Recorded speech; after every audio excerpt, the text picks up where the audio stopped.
আসসালামু আলাইকুম। সবাই কেমন আছেন? আশা করি ভালো আছেন এবং সুস্থ আছেন, সুন্দর আছেন। তো আজকে আমি আপনাদের মাঝে একটি গুরুত্বপূর্ণ বিষয় কথা বলবো, যে বিষয়টি আমাদের আর অল্প কিছুদিন পরেই কোরবানির ঈদ আসছে।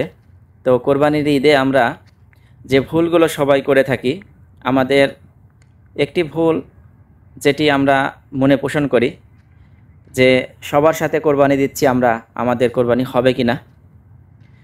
তো আমরা যেহেতু আল্লাহ পাক আমার মনেরটা গ্রহণ করবে, আমি যদি হালাল উপায়ে ইনকাম করে থাকি টাকা, তাহলে আমারটা আল্লাহ তাআলা অবশ্যই গ্রহণ করবে।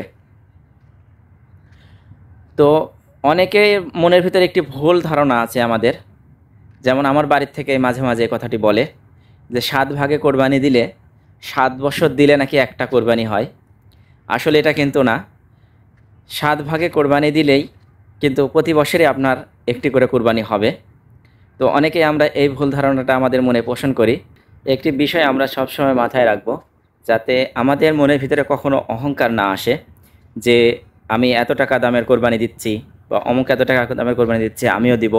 এরকম জেদ যেন এই কোরবানির ক্ষেত্রে কমসে কম আমাদের মনের ভিতরে কখনো না আসে। এটি সর্বপ্রথম ধ্যান রাখতে হবে আমাদেরকে।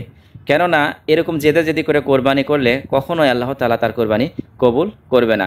কোরবানি একটি ইবাদত, তো ইবাদত কখনো জেদাজেদি করে করা যায় না। আল্লাহর কাছে কিভাবে গ্রহণযোগ্য হবে সেটি তো আল্লাহ পাক ভালো জানেন। আমরা চেষ্টা করব আমাদের মনের ভিতরে যাতে কারো উপরে হিংসা বিদ্বেষ না থাকে। সবার সাথে মিলেমিশে আমরা কোরবানি যখন করব, কোরবানি ঈদের দিনে আমরা সবার সাথে মিলেমিশে চলার চেষ্টা করব ইনশাআল্লাহ। চেষ্টা আমাদের মনে যদি ইচ্ছে থাকে, আল্লাহ তাআলা সেটি কবুল করবে ইনশাআল্লাহ। আরেকটি বিষয় আপনাদের সাথে বলবো, সে বিষয়টি আমাদের সমাজে চলে এসেছে। তো আমরা যারা কোরবানির যে 3টি ভাগ করে থাকি গোস্তর, একটি ভাগ আমরা গরিব দুঃখীদের জন্যে আল্লাহ তাআলার পক্ষ থেকে সেই বন্টনটি হয়ে থাকে, তো সেটি আমরা করে থাকি। দ্বিতীয় বন্টন যেটি হচ্ছে আমাদের আত্মীয় স্বজনের জন্য, আর তৃতীয়টা অংশ যে কোরবানি দেয় তার জন্য।